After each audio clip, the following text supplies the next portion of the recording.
Hello everyone, कैसे हैं आप सब लोग। I hope each and every one of you is doing absolutely good. My name is doctor Vipin Kumar Sharma और मैं आप सभी लोगों का तहे दिल से स्वागत करता हूं हमारे इस प्यारे से प्लेटफॉर्म 10th हैकर्स के ऊपर। मैं हूं आप लोगों का साइंस हैकर और आज आप लोगों के लिए लेकर आया हूं फिजिक्स का चैप्टर नंबर 2 जिसका नाम है human I and the colourful world.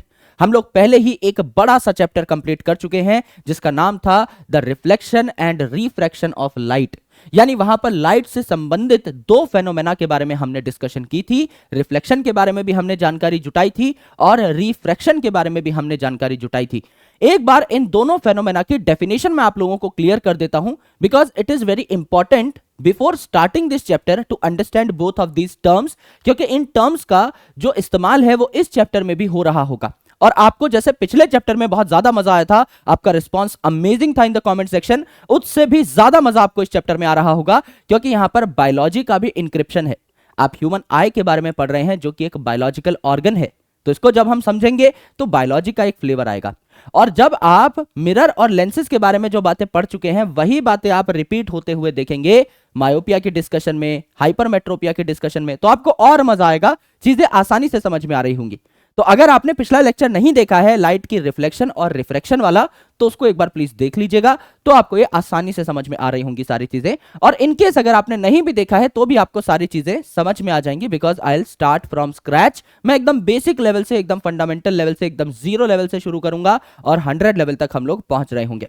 दोस्तों यहां पर लेट से अगर मेरे पास एक मिरर है, तो मिरर क्या है, एक पॉलिश्ड सरफेस है। अगर यहां पर मेरे पास मिरर है तो इस मिरर के परपेंडिकुलर मैं एक इमेजिनरी लाइन ड्रॉ कर देता हूं। इस इमेजिनरी लाइन को मैं क्या कहता हूं, नॉर्मल कह देता हूं। यहां से एक लाइट रे आ रही है, लाइट रे आ रही है तो इंसिडेंट कर रही है ये आपकी इस मिरर के ऊपर, स्ट्राइक कर रही है ये इस मिरर के ऊपर, तो इसको हम लोगों ने क्या कह दिया, इंसिडेंट रे कह दिया। और ये लाइट जब टकराएगी मिरर पे तो आपकी बाउंस बैक हो जाएगी, बाउंस हो जाएगी, अल्टीमेटली इसे हम क्या कहेंगे, रिफ्लेक्टेड रे कहेंगे। अब ये इंसिडेंट रे है, ये नॉर्मल के साथ एक एंगल बना रही है, इसे हमने थीटा कहा या एंगल ऑफ इंसिडेंस कहा। और ये जो आपकी रिफ्लेक्टेड रे है ये भी नॉर्मल के साथ एक एंगल बना रही है, इसे हमने एंगल ऑफ रिफ्लेक्शन कहा। और हमें ये बात अच्छे तरीके से पता है कि जिस एंगल पे आपकी इंसिडेंट रे आएगी उसी एंगल पे आपकी रिफ्लेक्टेड रे जाएगी। तो ये एंगल ऑफ इंसिडेंस और ये एंगल ऑफ रिफ्लेक्शन एकदम बराबर होने वाला है। एंड दूसरा लॉ हमने रिफ्लेक्शन का क्या पढ़ा था कि ये incident ray, reflected ray as well as normal ये सेम प्लेन में लाई कर रहे होंगे, ये बातें हमें पहले से पता है। दूसरी चीज हमने क्या सीखी, दूसरी चीज हमने सीखी रिफ्रैक्शन। ये क्या होती है सर, रिफ्लेक्शन का मतलब तो बाउंसिंग ऑफ लाइट, लाइट जो है मिरर से टकराई और बाउंस कर गई, इसे तो हमने रिफ्लेक्शन कहा। रिफ्रैक्शन क्या है, समझ लीजिए भैया, नीचे भरा हुआ है पानी, ये पानी का एक ग्लास है और पानी का जो ग्लास है ना इसमें बस ऊपर वाला जो पानी का सरफेस है ये मैंने ड्रॉ किया हुआ है। तो नीचे है खूब सारा पानी और ऊपर है हवा ही हवा, ऊपर है हवा नीचे है पानी। ये जो पानी का सरफेस है इससे परपेंडिकुलर मैं क्या लाइन ड्रॉ कर लूंगा, वही अपना नॉर्मल ड्रॉ कर लूंगा, करेक्ट। लाइट आ रही है ऐसे, लाइट आ रही है ऐसे, इसे मैंने इंसिडेंट रे कहा। क्या ये सीधी सीधी चली जाएगी लाइन, नहीं सर सीधी सीधी नहीं चली जाएगी क्योंकि मीडियम चेंज हो रहा है। अब आपका जो मीडियम है वो हवा नहीं रहा, यहां तो हवा में लाइट मूव कर रही है, अब आपका मीडियम पानी हो गया है। जब भी आप लाइटर से डेंसर मीडियम में जाएंगे, लाइटर से डेंसर मीडियम में जाएंगे, आपकी जो रे है ये आपकी नॉर्मल की तरफ मुड़ जाएगी। तो ये अगर आपका नॉर्मल है तो ये रे जो है यहां ना होकर के यहां मुड़ गई, थोड़ी सी नॉर्मल की तरफ मुड़ गई, इसे हम क्या कहते हैं, बेंडिंग ऑफ लाइट, या फिर हम इसे रिफ्रैक्शन कह रहे होते हैं। तो लाइट आई, मिरर पे टकराई और रिफ्लेक्ट हो गई, दिस इज रिफ्लेक्शन। कोई लाइट आई और दूसरे मीडियम में एंटर करी तो बेंड हो गई, इसे हम कहते हैं रिफ्रैक्शन। ये बात हम लोग बहुत अच्छे तरीके से, बहुत डिटेल में समझ चुके हैं इन द लास्ट चैप्टर। आज इन्हीं बातों का एज वेल एज जो आपके लेंसेज के कुछ इंपॉर्टेंट केसेस थे उनकी मदद से हम लोग इस पूरे के पूरे चैप्टर को पढ़ने वाले हैं। अब सबसे अच्छी बात यह है कि यहाँ पे बायोलॉजी का थोड़ा बहुत एलिमेंट हम लोगों को इस्तेमाल करना पड़ेगा, जो कि हमारे लिए तो एक एडवांटेज है, क्योंकि बीइंग अ बायोलॉजिस्ट मेरे लिए तो बहुत आसान चीज हो जाएगी आपको समझाना कि मैं आपको ह्यूमन आई का स्ट्रक्चर समझा रहा हूं, ह्यूमन आई के सारे पार्ट्स समझा रहा हूं। ये तो मेरे लिए काफी आसान चीज हो जाएगी, आपके लिए भी समझने में बहुत आसान चीज हो जाएगी। और हम यहां पर बेसिकली आई के काफी सारे डिफेक्ट्स के बारे में चर्चा कर रहे होंगे, यानी कई बार आपको दिखना कम हो जाता है। कुछ लोग हैं जिनकी दूर की नजर कमजोर हो जाती है, पास का सब कुछ दिखाई दे रहा है, पढ़ाई लिखाई में कोई दिक्कत नहीं है, दूर की कोई चीज जो है वो बढ़िया तरीके से नहीं दिख रही है। काफी लोगों में उल्टा होता है, पढ़ नहीं पा रहे हैं, दूर का सब कुछ साफ साफ दिखाई दे रहा है।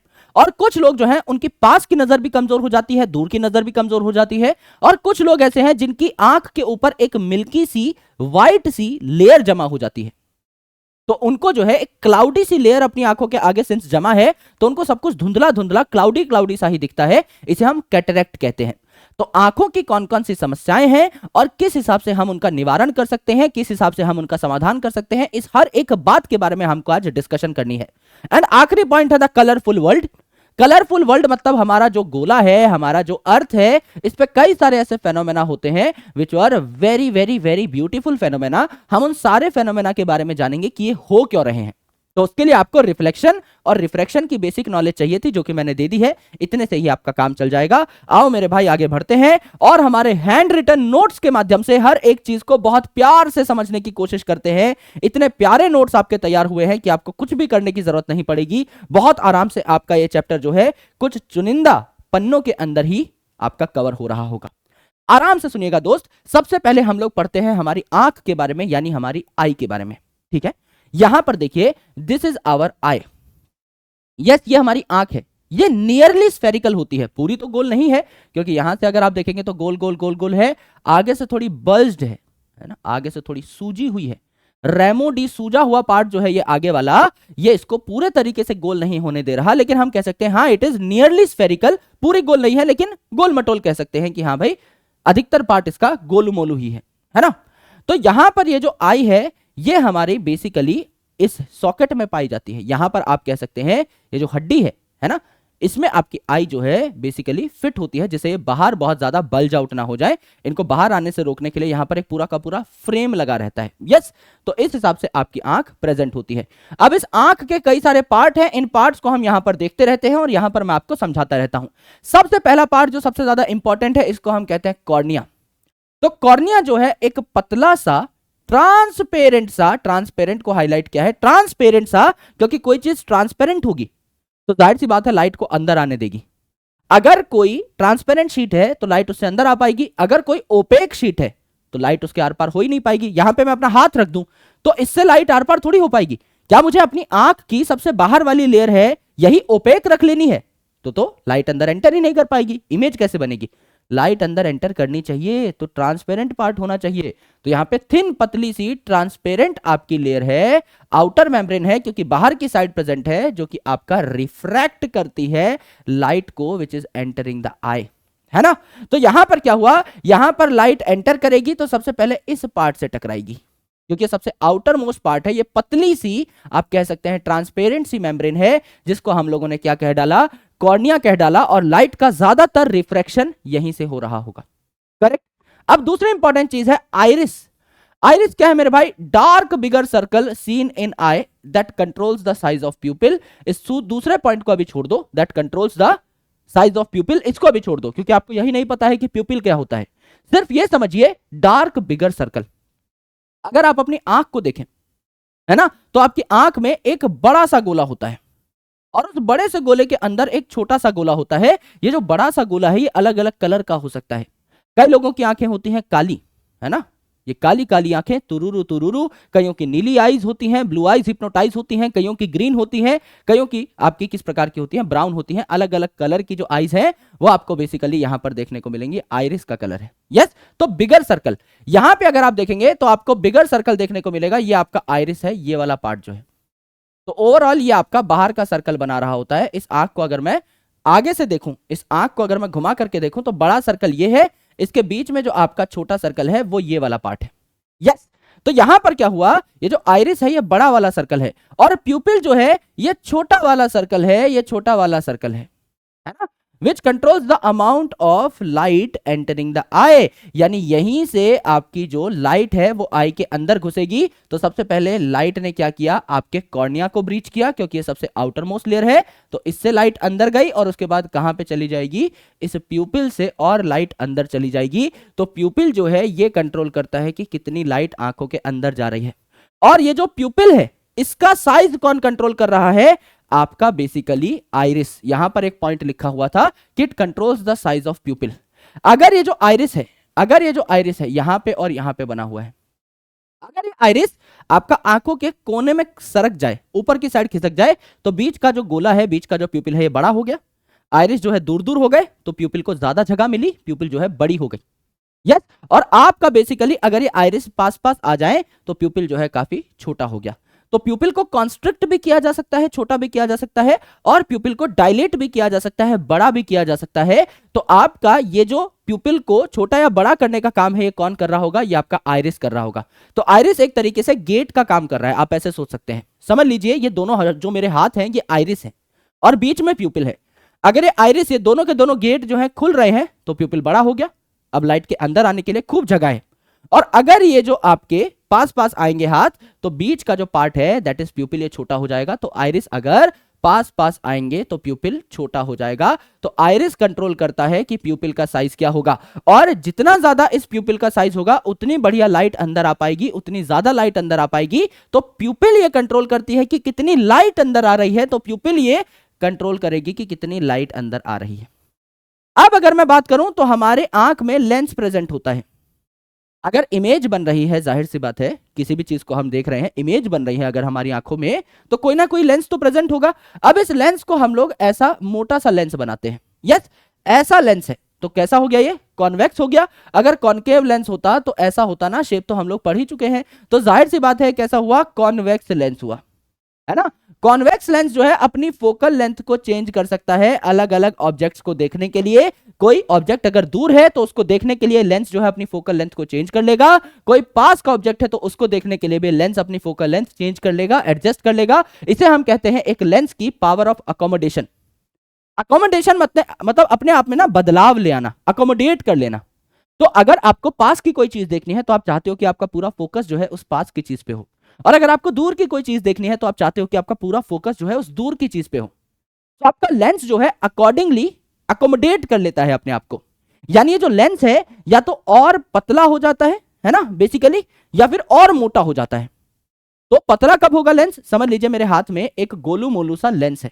ये पतला कब होगा? जब इसको हम पकड़ के दोनों साइड से खींच दूं तो ये लंबा और पतला हो जाएगा। और अगर मैं चाहता हूं कि ये छोटा हो जाए और मोटा हो जाए तो मैं क्या कर दूंगा? इस लेंस को और दबा दूंगा, तो ये जो गोलू मोलू लेंस है और दब के क्या हो जाएगा? मोटा हो जाएगा और इसकी लेंथ छोटी हो जाएगी। तो लेंस जो है इसको मैं आपका क्या कर सकता हूं? छोटा मोटा भी कर सकता हूं, पतला लंबा भी कर सकता हूं, जिससे इसकी फोकल लेंथ चेंज हो जाए। कैसे चेंज करेंगे वो मैं आपको थोड़ी देर बाद पढ़ाऊंगा, लेकिन अभी आप ये समझ लीजिए कि ये जो आपका लेंस है दिस इज कॉन्वेक्स लेंस, और ये अपनी फोकल लेंथ में चेंजेस कर सकता है और इमेज आपकी इन्वर्टेड बनाता है। इमेज इन्वर्टेड बनेगी। इमेज इन्वर्टेड बनेगी सर, तो हमको तो आप सीधे दिखाई दे रहे हो, आपको तो हम सीधे दिखाई देते हैं। जो भी इमेज आपकी आंखों में बनती है वो हमेशा इन्वर्टेड बनती है, क्योंकि मैंने आपको बताया था राइव नाम की टेक्निक से, मैंने आपको राइव नाम की टेक्निक से बताया था कि रियल इमेज हमेशा इन्वर्टेड बनती है और वर्चुअल इमेज हमेशा इरेक्ट बनती है। अब हमें रियल इमेज बनानी है अपनी आंखों में तो हमेशा इन्वर्टेड बनेगी, लेकिन सर हमें तो आप सीधे दिखाई दे रहे हैं, क्योंकि ये जो आंख है इसमें जो भी इमेज बनी वो ऑप्टिक नर्व के थ्रू चली जाएगी। कहां पर? वो इमेज जो है ऑप्टिक नर्व के थ्रू, ये नर्व है तो ये कहां लेकर के चली जाएगी सिग्नल को? ब्रेन के पास। और ब्रेन आपको जो भी उल्टी इमेज आपने बनाई है उसको सीधा करके दिखा देगा कि लो भैया ये चीज आपने देखी है। तो आपको दिखती सारी चीजें सीधी ही है, लेकिन आपके रेटिना पे जो इमेज बनी है वो बनती उल्टी है। आपको हमेशा हर चीज सीधी दिखेगी, क्योंकि जो भी यहां पे इमेज बनी है वो ऑप्टिक नर्व के थ्रू सिग्नल लेकर के चली जाती है ब्रेन के पास कि सर उल्टी इमेज बनी है, इसको प्लीज सीधी कर दीजिए। तो ब्रेन क्या करता है? आप जो भी देखते हो उसको क्या करता है? सीधा करके आपको दे देता है।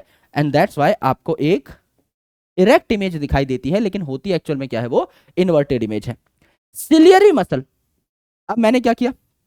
मैंने आपको कहा कि जो कॉन्वेक्स लेंस है ये आपका छोटा और मोटा भी हो सकता है और ये पतला और लंबा भी हो सकता है।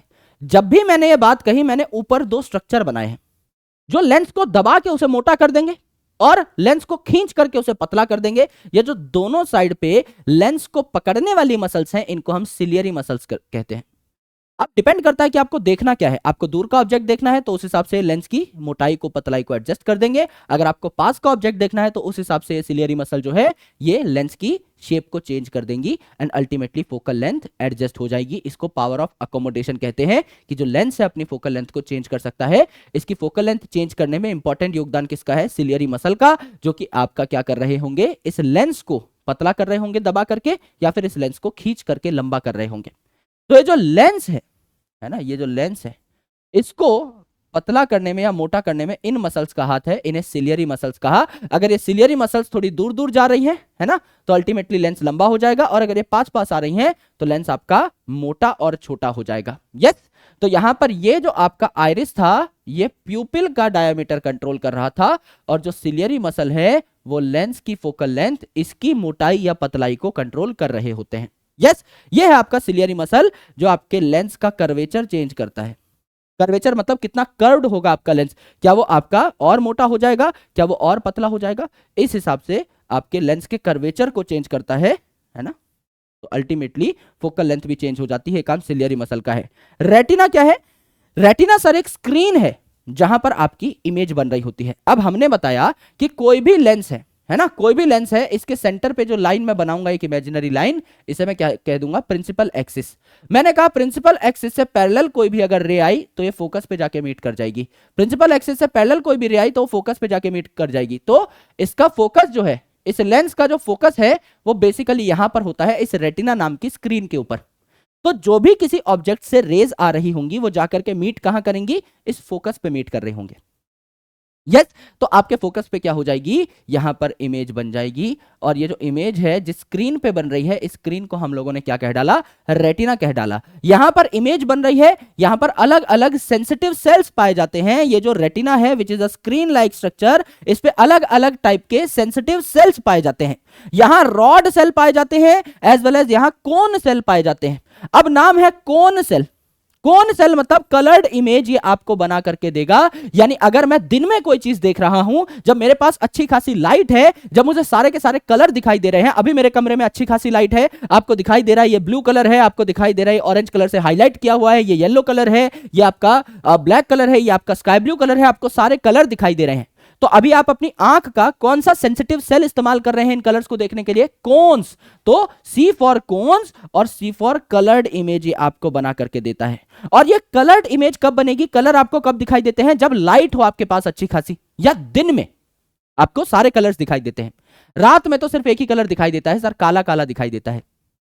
अगर लाइट बंद है, अंधेरा हो रखा है, तो आपको कोई कलर थोड़ी दिखाई देगा, है ना। उस टाइम पे कोई कलर आप डिस्टिंग्विश कर ही नहीं पाएंगे। दिन में या जब लाइट जली हुई है उस टाइम पर आप कलर को देख पाते हैं। तो ये अच्छी लाइट इंटेंसिटी जब आपके आसपास है, अच्छी खासी लाइट जली हुई है, उस टाइम पर आप जो इमेज बनाते हैं, कलरफुल इमेज, वो कोन की वजह से बनाते हैं। तो कलर इमेज कब बनेगी, जब आसपास लाइट हो, हाईलाइट हो। और मेरे दोस्त यहां पर रॉड है ना, रॉड जो है इसमें आर से याद कर लो, R for rod, R for आपका रात, है ना। रात में कम लाइट होती है, तो कम लाइट में आपको देखने में कौन सहायता कर रहे होते हैं, rod. R for rod, R for रात, या डी आपका यहां पर आ रहा है अल्फाबेट, तो आप कह सकते हैं डी फॉर डिम लाइट।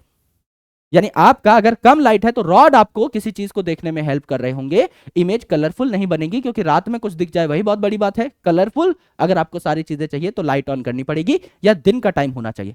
दिन में अगर आप कोई चीज देख रहे हैं, सारे कलर आपको अगर आसपास दिखाई दे रहे हैं, इसका मतलब आप कोन की सहायता ले रहे हैं। यस, ये आपने देखा। तो जैसे ही मेरे भाई आपकी इमेज बनी रेटिना के ऊपर, तो यहां से क्या आ रही है, आपकी लाइट आ रही है, लाइट सिग्नल आ रहा है ना। इसने फोकस पे इमेज बना दी। तो ये लाइट सिग्नल जो है यहां पे रेटिना पे टकराते ही जो सेंसिटिव सेल हैं इनको कैसा सिग्नल देगा, इलेक्ट्रिकल सिग्नल देगा।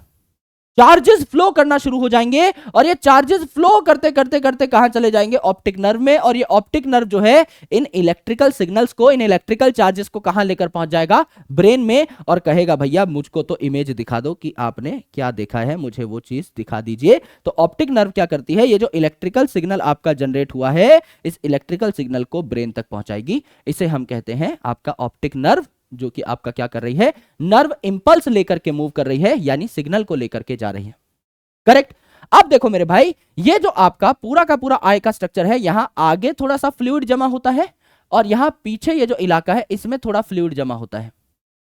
तो ये जो फ्लूइड होता है ना, basically it is shock absorber. अगर आंखें जो है एकदम खाली हो जाएं, या आपकी बॉडी का कोई भी ऑर्गन है अगर वो एकदम खाली हो जाए, वहां अगर हवा भरी हुई है, तो वो जो ऑर्गन है कोलैप्स हो सकता है, पिचक सकता है, फट सकता है। इसीलिए मेरे दोस्त यहां पर आपको फ्लूइड भरने होते हैं, है ना। तो यहां पर आपका जो फ्लूइड भरा हुआ है आगे, ये आपका कैसा है, एक्वस ह्यूमर है, यानी ये सबसे ऊपर वाली जो पतली सी परत थी इसको हमने कहा कॉर्निया। कॉर्निया और लेंस के बीच में जो ह्यूमर है यानी जो लिक्विड है, ह्यूमर माने लिक्विड, इसे हम एक्वस ह्यूमर कहते हैं। और एक्वस का मतलब क्या होता है? रिलेटेड टू वाटर, यानी ये बहुत पतला सा पानी जैसा लिक्विड है। तो ये जो आपका एक्वस ह्यूमर है ये वाटर लाइक होगा, नाम में ही एक्वस है। ये कॉर्निया और लेंस के बीच में भरा हुआ है, कॉर्निया और लेंस के बीच में भरा हुआ है, यहां कहीं भरा हुआ है। करेक्ट। तो ये जो है आपका न्यूट्रिटिव होता है, यानी ये आपका क्या कर रहा होता है? आई को न्यूट्रिशन भी प्रोवाइड करता है, एज वेल एज सपोर्टिव तो होगा ही। कोई भी फ्लूइड आपका किसी भी ऑर्गन में है तो सपोर्ट और स्ट्रेंथ का काम तो करेगा ही करेगा। सिमिलरली ये भी है, ये भी आपका सपोर्टिव और स्ट्रेंथ में काम करेगा। ये लेंस और रेटिना के बीच में पाया जाएगा। This is lens and this is your retina नाम की स्क्रीन। इसके बीच में जितना भी फ्लूइड भरा हुआ है इसको हम क्या कहते हैं? एक्वस ह्यूमर ना कह करके विट्रस ह्यूमर कह रहे होते हैं। और ये थोड़ा सा जेल लाइक होता है। तो आगे जो भरा हुआ है वो वाटर लाइक है, वाटर लाइक है तो एक्वा शब्द वहां से हमने निकाला तो उसे एक्वस ह्यूमर कह दिया। और पीछे जो है आपका लेंस और रेटिना के बीच में इसको हमने विट्रस ह्यूमर कह दिया, जो कि आपका जेल लाइक है। इसका काम न्यूट्रिशन में नहीं है, इसका काम सिर्फ और सिर्फ सपोर्ट और स्ट्रेंथ में है। जबकि आगे की जो आपकी ह्यूमर थी, जो एक्वस ह्यूमर थी, वो बेसिकली आपका न्यूट्रिटिव भी था, न्यूट्रिशन भी प्रदान कर रहा था। ये आपकी आंख के सारे पार्ट हो जाते हैं। यस, एक और बार समझा देता हूं। ये जो ट्रांसपेरेंट पतली सी लेयर है जिससे लाइट अंदर घुसती है और रिफ्रैक्ट करती है, मेजर रिफ्रैक्शन जहां पर होता है, इसे हम कहते हैं कॉर्निया। ठीक है। कॉर्निया के बाद ये जो आपको देखने को मिल रहा है छोटा सा पार्ट, ये जो आपकी आंख का बड़ा वाला गोला होता है ना, जो बेसिकली हमें कलरफुल दिखाई दे रहा होता है, इसको हम क्या कहते हैं? आइरिस। और ये आइरिस कितनी दूर दूर है या कितनी पास पास है, इस पे डिपेंड करेगा आपके प्यूपिल का साइज। तो ये जो छोटा गोला आपको दिखाई देता है इसे हम कहते हैं प्यूपिल। इसके पीछे पाया जाता है आपका लेंस। ये है कन्वेक्स लेंस, जो कि रियल इमेज बनाएगा और इन्वर्टेड इमेज बनाएगा। इस लेंस को पकड़ा हुआ होता है सिलियरी मसल ने। अगर ये सिलियरी मसल पास पास आ जाती हैं तो लेंस आपका छोटा और मोटा हो जाएगा। अगर ये सिलियरी मसल दूर दूर चली जाती हैं तो लेंस आपका लंबा और पतला हो जाएगा। तो लेंस का जो फोकल लेंथ है ये चेंज करने का काम किसका है? सिलियरी मसल्स का है। करेक्ट। ये आपकी एक स्क्रीन है जिस पे इमेज बनती है, जिसको हम रेटिना कहते हैं, जहां रॉड और कोन नाम के सेंसिटिव सेल्स पाए जाते हैं। सी फॉर कोन, जो सी फॉर कलर्ड इमेज आपको बनाकर देंगे, या दिन में इमेज आपको बनाकर देंगे, या हाईलाइट इंटेंसिटी पर आपको इमेज बनाकर देंगे। And R for rod, R for रात, ये आपको रात में यानी लो लाइट इंटेंसिटी में इमेज बनाकर दे रहे होंगे। यहां पर जो भी इमेज बनेगी, लाइट से जो भी इमेज बनेगी, वो कन्वर्ट हो जाएगी इलेक्ट्रिकल सिग्नल में। इन इलेक्ट्रिकल सिग्नल को ये ऑप्टिक नर्व लेकर चली जाएगी आपकी ब्रेन में, और ब्रेन जो है आपकी इन्वर्टेड इमेज जो बनी है उसको सीधा कर देगा और आपको इरेक्ट करके सामने सारी चीजें सीधी दिखाई दे रही होंगी। ये आपका कॉर्निया और लेंस के बीच का जो फ्लूइड है इसको हमने कहा एक्वस ह्यूमर, जो कि आपका ट्रांसपेरेंट है, वाटर लाइक है, न्यूट्रिटिव है, सपोर्ट और स्ट्रेंथ प्रोवाइड करेगा। हर ह्यूमर सपोर्ट और स्ट्रेंथ प्रोवाइड करता है, तो ये बात याद करने की जरूरत नहीं है। दूसरा है आपका विट्रस ह्यूमर, जो आंख के ज्यादातर पार्ट में भरा हुआ है। ये आपको देखने को मिलेगा लेंस और रेटिना के बीच। ये भी आपका सपोर्ट और स्ट्रेंथ प्रोवाइड करेगा। ये आपका कहां है? लेंस और रेटिना के बीच में है। करेक्ट। और ये जेल लाइक है। एक्वस ह्यूमर, एक्वा मतलब पानी जैसा था, पीछे वाला जो है थोड़ा ज्यादा गाढ़ा है, ये जेल जैसा है। करेक्ट। ये आपने देखा। अब देखो मेरे भाई, यहां पर ये कॉर्निया है, ये कॉर्निया ट्रांसपेरेंट है तो इससे लाइट आगे चली गई। ये लाइट जो है जाकर के टकराई लेंस से, और लेंस से टकराई कोई भी ऑब्जेक्ट है उससे अगर पैरेलल रेज आ रही हैं, वो लेंस से टकरा रही हैं, तो आपकी इमेज कहां बनेगी? फोकस पे। ये फोकस पॉइंट यहां पाया जाता है, ये फोकल पॉइंट यहां पाया जाता है रेटिना पे, इसीलिए रेटिना पे आपकी इमेज बनी। यहां से आपके इलेक्ट्रिकल सिग्नल जो है इस ऑप्टिक नर्व के थ्रू कहां चले जाएंगे? आपके ब्रेन के पास चले जाएंगे, और ब्रेन आपको सीधी इमेज करके दिखा देगी। लो भैया, ये देख रहे थे आप, उल्टा आप देख रहे थे, मैं सीधा करके दे देती हूं। यस, आओ मेरे भाई। Now it is very very important to understand the power of accommodation. अक्सर बच्चों को याद नहीं होता। मैं आपको एक छोटी सी ट्रिक दूंगा, और ट्रिक नहीं लॉजिक है, इसीलिए आप जीवन में कभी नहीं भूलेंगे, लेकिन प्यार से सुनना पड़ेगा, तब जाके चीजें समझ में आएंगी और दिमाग में सेट हो जाएंगी। Power of accommodation. अकोमोडेशन मतलब अपने आप को अकोमोडेट कर लेना, किसी कंडीशन के हिसाब से अपने आप को चेंज कर लेना। तो जो हमारा लेंस है ये अपनी फोकल लेंथ को चेंज कर रहा होगा अकॉर्डिंग टू कि उसको कौन सा ऑब्जेक्ट देखना है। उसको कोई बहुत पास का ऑब्जेक्ट देखना है या कोई बहुत दूर का ऑब्जेक्ट देखना है, इस हिसाब से लेंस अपनी फोकल लेंथ को चेंज कर रहा होगा। तो यहां पर ability of eye to change its focal length, इसको हम पावर ऑफ अकोमोडेशन कह रहे होते हैं। फॉर एग्जांपल, अगर आपको पास का ऑब्जेक्ट देखना है, आराम से सुनना मेरे भाई, प्यार हो जाएगा इस कॉन्सेप्ट से। ट्रिक दूंगा, बहुत अच्छी लॉजिकल ट्रिक दूंगा, कभी नहीं भूलोगे। मैं कह रहा हूं मेरे को पास का ऑब्जेक्ट देखना है। पास का ऑब्जेक्ट देखना है तो ऑब्जेक्ट और मेरे बीच की लेंथ क्या कम है? भाई अगर मुझे दूर का ऑब्जेक्ट देखना होता तो मेरे और ऑब्जेक्ट में अच्छी खासी दूरी होती, मेरे और ऑब्जेक्ट के बीच में अच्छी खासी डिस्टेंस, अच्छी खासी लेंथ होती। मुझे पास का ऑब्जेक्ट देखना है तो मेरे और ऑब्जेक्ट के बीच में लेंथ कम है, लेंथ कम है तो लेंस की भी फोकल लेंथ कम होगी, सिंपल। और अगर मुझे दूर का ऑब्जेक्ट देखना है, कोई बहुत दूर का ऑब्जेक्ट देखना है, तो मेरे और ऑब्जेक्ट के बीच में डिस्टेंस बहुत ज्यादा है, लेंथ बहुत ज्यादा है, तो मेरे लेंस की भी फोकल लेंथ बढ़ेगी। क्या ये बात समझ में आई? सर ये तो बहुत आसान है। अक्सर बच्चा कंफ्यूज हो जाता है, फोकल लेंथ बढ़ी या घटी। मेरे भाई अगर आप पास का ऑब्जेक्ट देख रहे हो तो आपके और ऑब्जेक्ट में डिस्टेंस यानी लेंथ काफी कम है तो फोकल लेंथ कम। दूर का ऑब्जेक्ट देख रहे हो तो आपके और ऑब्जेक्ट में लेंथ काफी ज्यादा है, डिस्टेंस काफी ज्यादा है, तो फोकल लेंथ ज्यादा हो जाएगी। लेंस की कैसे होगी मेरे भाई? अगर आप पास का कोई ऑब्जेक्ट देख रहे हैं तो सिलियरी मसल जो है कॉन्ट्रैक्ट कर जाएंगी। सिलियरी मसल अगर कॉन्ट्रैक्ट कर जाएंगी, सिलियरी मसल अगर कॉन्ट्रैक्ट कर जाएंगी तो ये जो है पास पास आ जाएंगी। कॉन्ट्रैक्ट होना मतलब पिचकना, छोटा होना, तो सिलियरी मसल पास पास आ गई तो जो लेंस है ये और छोटा और मोटा हो जाएगा, तो लेंस जो है मोटा हो जाएगा, है ना। अगर लेंस मोटा हो जाएगा तो इसका कर्वेचर बढ़ जाएगा। नाम से ही सोचो यार, कर्वेचर बढ़ जाएगा, ये और कर्व्ड हो गया ना। पहले लेंस आपका ऐसा था, अब और कर्व्ड हो गया। अगर लेंस पतला हो जाए तो कर्वेचर कम हुआ है ना, तो स्ट्रेट हो गया, कर्व्ड थोड़ी रहा है, स्ट्रेट हो गया। तो जब लेंस पतला हो जाए, लंबा हो जाए, तो आप कहेंगे पतला लंबा हो गया मेरे भाई, खिंच गया, उतना कर्व्ड थोड़ी रहा है। लेकिन अगर आप गोल मटोल कर दें एकदम, है ना, एकदम लेंस को पिचका के आपने गोल बॉल जैसा बना दिया, बॉल जैसा बना दिया और कर्व्ड बना दिया। पहले लेंस कैसा था? पहले लेंस मेरे भाई आपका ऐसा था, अब आपने क्या कर दिया? और पिचका दिया है, इसको ऐसा कर दिया है, तो कर्वेचर बढ़ा है ना, मुझे गोला बनाना पड़ा है। और अगर मैं इसको खींच के लंबा कर दूं, अगर मैं इसको खींच के लंबा कर दूं तो ये क्या हो जाएगा? और आपका स्ट्रेट लाइन जैसा हो जाएगा, यानी इसका कर्वेचर घटा है।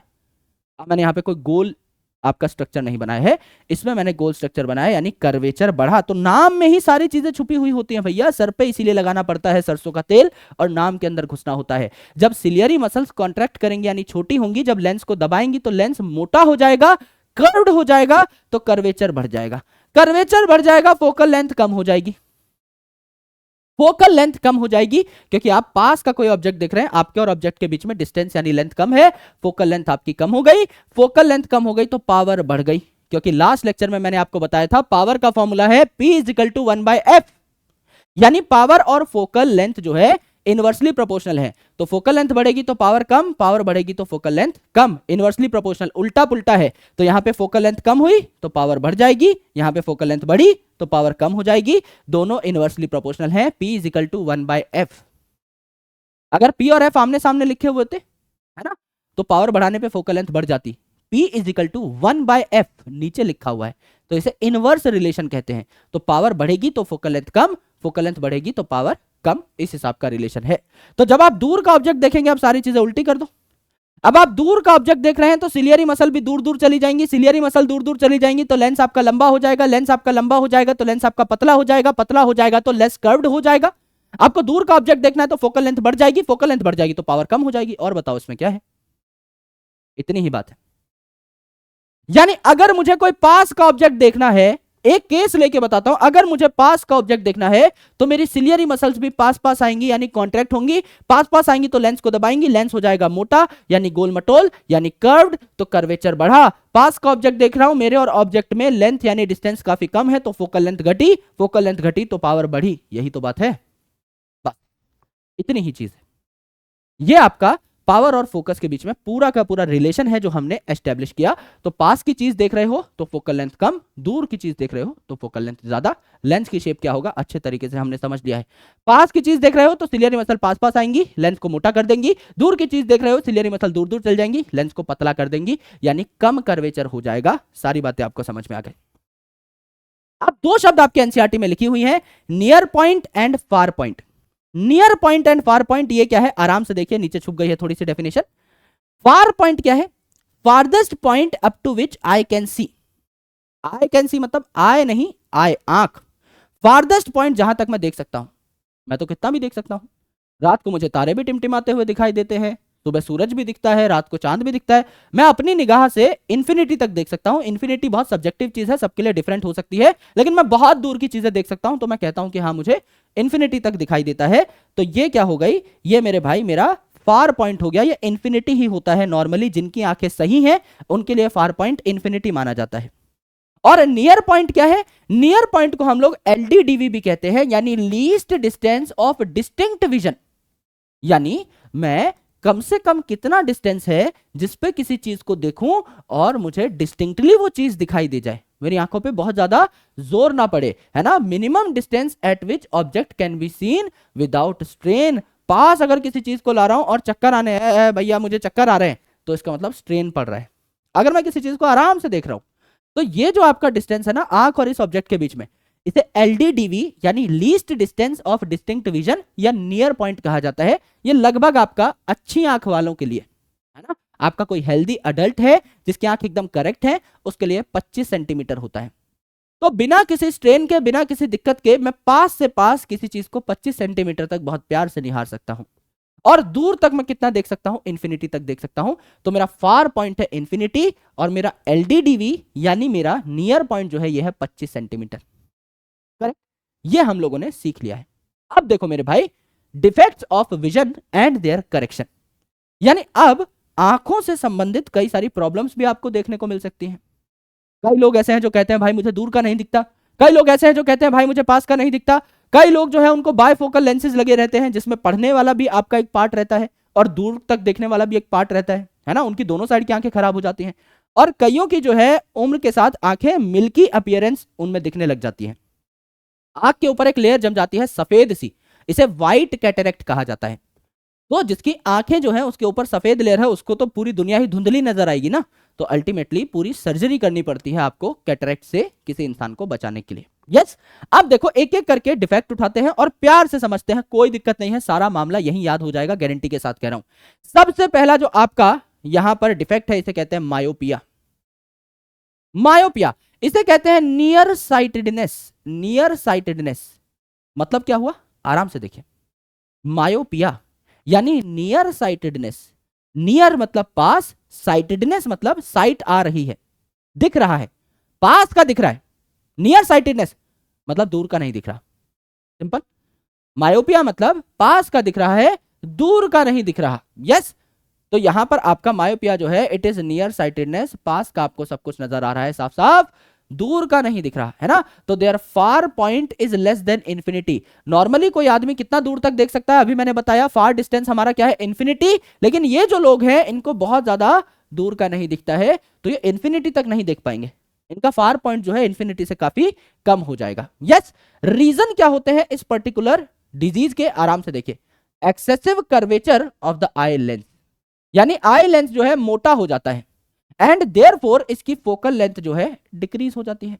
मैंने क्या बताया था, अगर मैं पास का कोई ऑब्जेक्ट देख रहा हूं तो सिलियरी मसल्स भी पास पास आएंगी, लेंस आपका मोटा हो जाएगा, है ना, लेंस आपका मोटा हो जाएगा। और पास का ऑब्जेक्ट है तो आपका क्या हो जाएगा, फोकल लेंथ भी डिक्रीज हो जाएगी। मेरे और ऑब्जेक्ट के बीच में कम लेंथ है तो फोकल लेंथ भी आपकी डिक्रीज हो जाएगी। तो यहां पर क्या हुआ, आपकी ये जो आंख थी उसमें एक लेंस था और इस लेंस का फोकस यहां पे बन रहा था।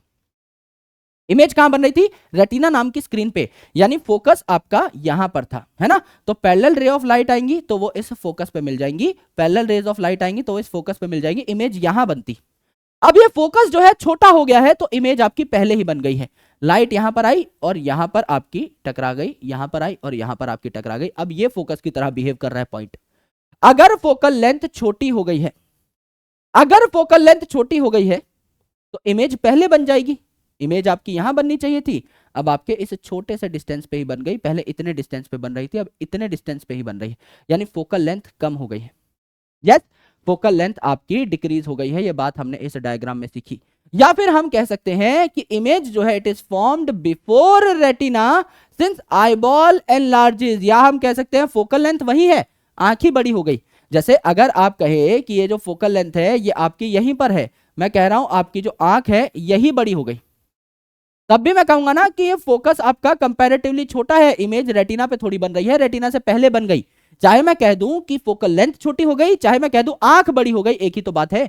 जैसे आपकी मम्मी क्या कहती है कि भैया गोलू के कपड़े छोटे हो गए। अरे अब गोलू के कपड़े थोड़ी छोटे हुए हैं, गोलू ही भैंसे जैसा हो गया ना, खा खा कर गोलू ही बड़ा हो गया मेरे भाई। गोलू की उम्र बढ़ रही है, गोलू का साइज बढ़ रहा है, गोलू के कपड़े थोड़ी छोटे हुए हैं। सिमिलर बात यहां पर है मेरे भाई, आपकी फोकल लेंथ छोटी कह लो या आंख बड़ी कह लो, बात तो दोनों की दोनों एक ही है ना। इमेज जो है अब आपकी रेटिना पर नहीं बनेगी, वो तो आपकी उससे पहले बन जाएगी ना, फोकल लेंथ तो शिफ्ट हो गई, तो इमेज आपकी पहले बनने लग जाती है।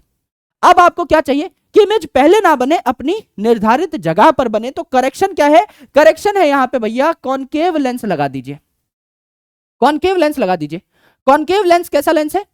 कॉन्वेक्स लेंस है कन्वर्जिंग, और कॉनकेव लेंस है डाइवर्जिंग। मैं चाहता हूं कि ये जो लाइंस जल्दी जल्दी कन्वर्ज हो रही हैं, जल्दी जल्दी पास पास आ रही हैं, इनको मैं थोड़ा सा दूर करूं, ये थोड़ी दूर बाद जाके मिले, ये थोड़ी सी डाइवर्ज हो जाए, थोड़ी देर बाद जाके मिले, मैं ऐसा कोई लेंस लगा दूं बीच में। यानी इन लाइंस को जो बहुत जल्दी कन्वर्ज हो रही हैं, इनको मैं थोड़ा थोड़ा दूर कर दूं, जिससे थोड़ी देर बाद कन्वर्ज हो। बहुत पहले इमेज बन जा रही है, थोड़ी बाद में जाकर के इमेज बनाए, तो मैं बीच में क्या करूंगा? कॉनकेव लेंस लगा दूंगा। ये मेरा चश्मे का लेंस है, कॉनकेव लेंस है, तो मैं कॉनकेव लेंस अगर लगा दूंगा तो ये आपकी कंपैरेटिवली ज्यादा डाइवर्ज हो जाएंगी। पहले ही कन्वर्ज हो रही थी, यही आपकी मिल जा रही थी, अब थोड़ा सा इनको डाइवर्ज कर दिया तो ये बाद में कन्वर्ज होंगी, थोड़ी देर बाद इमेज बनाएंगी, सही पॉइंट पे इमेज बनाएंगी। तो इसलिए आपको अलग अलग पावर के लेंसेज लगते हैं, बिकॉज आपको पता लगाना होता है कि मुझे एग्जैक्टली कहां इमेज बनानी है। उतनी ही पावर का मैं क्या कर दूं? लेंस लगा दूं। यानी मुझे एग्जैक्टली ये जो रेज हैं, इनको कितनी देर बाद मीट करवाना है, कितनी दूर मीट करवाना है, ये डिसाइड करता है द पावर ऑफ लेंस, है ना। मुझे इनको थोड़ा सा ही दूर दूर भेजना है, कम पावर का कॉनकेव लेंस लगा लूंगा। मैं चाहता हूं कि बहुत ज्यादा दूर जाके मिले आराम से, रेटिना जो है काफी पीछे है, तो उतनी ही ज्यादा पावर का आपका लेंस यहां पर लगाना पड़ेगा। तो पहला जो आपका डिफेक्ट था ये था मायोपिया। यहां पास पास का सब दिखाई देगा, दूर का सब नहीं दिखाई देगा। यहां पे फोकल लेंथ जो है आपकी लेंस की डिक्रीज कर जाती है, या आप कह लीजिए कि फोकल लेंथ डिक्रीज कर गई तो रेटिना से पहले इमेज बन गई, या आप कह लीजिए आई बॉल ही बड़ी हो गई, तो अगर फोकस अपनी जगह पर भी है तो भी आपका इस रेटिना से पहले इमेज बन गई ना, यानी पहले इमेज बन जाती है रेटिना से। तो मैं चाहता हूं थोड़ी दूर जाके इमेज बने, तो मुझे ये लाइंस जो आसानी से कन्वर्ज कर रही हैं, मिल जा रही हैं, बहुत जल्दी है इनको मिलने की, मैं चाहता हूं थोड़ी देर बाद मिले, थोड़ी दूर जाके मिले, तो यहां पर मैं एक डाइवर्जिंग लेंस लगा देता हूं, कॉनकेव लेंस लगा देता हूं। ठीक है। हाइपरमेट्रोपिया इसका एकदम उल्टा है। हाइपरमेट्रोपिया को हम कहते हैं फार साइटेडनेस, दूर का सब मस्त दिख रहा है, पास का मुझे नहीं दिख रहा है, यानी their near point is more than 25 centimetre. यानी हम लोगों को नॉर्मली 25 सेंटीमीटर तक हर चीज प्यार से दिखाई दे रही होती है, बिना किसी दिक्कत के, बिना किसी स्ट्रेन के, है ना। इनको नहीं दिखाई देती, इनको थोड़ा और दूर करना पड़ेगा, इनकी पास की नजर जो है आपकी काफी कमजोर हो जाती है। दिस इज फार साइटेडनेस, दूर का सब दिख रहा है, पास का बहुत अच्छे से नहीं दिख रहा, तो ये बहुत पास से चीजों को नहीं पढ़ पाते, इनको थोड़ा दूर रखना पड़ता है। तो इनका जो एलडीडीवी था ये 25 सेंटीमीटर से बढ़ के ज्यादा हो गया है। जिनको दूर की नजर की प्रॉब्लम थी वो बहुत दूर का नहीं देख पा रहे थे, तो उनका जो फार पॉइंट है वो इंफिनिटी से पहले आ गया था, वो इंफिनिटी तक नहीं देख पा रहे थे, उससे कम देख पा रहे थे। यहां नियर आपको देखने में प्रॉब्लम हो रही है, तो आप 25 सेंटीमीटर नहीं देख पाओगे, नियर देखने में प्रॉब्लम हो रही है, आपको थोड़ा दूर रखना पड़ेगा। तो यहां आपका एलडीडीवी जो है बढ़ गया है, 25 सेंटीमीटर से ज्यादा हो गया है, ये इसके पीछे का लॉजिक है। अब यहां क्या हो गया? उल्टा हो गया, लेंस आपका थिन हुआ तो फोकल लेंथ आपकी इंक्रीज हो गई। फोकल लेंथ इंक्रीज हो गई, यहां पे अगर लाइट रे आती है तो ये फोकस पे मीट करती है।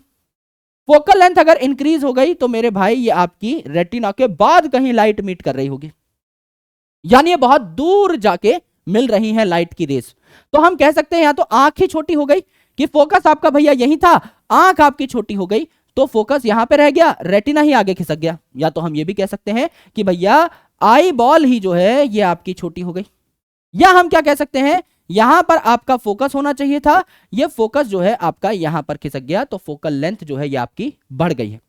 तो अल्टीमेटली इमेज जो है रेटिना के बाद बन रही है, रेटिना के पीछे बन रही है।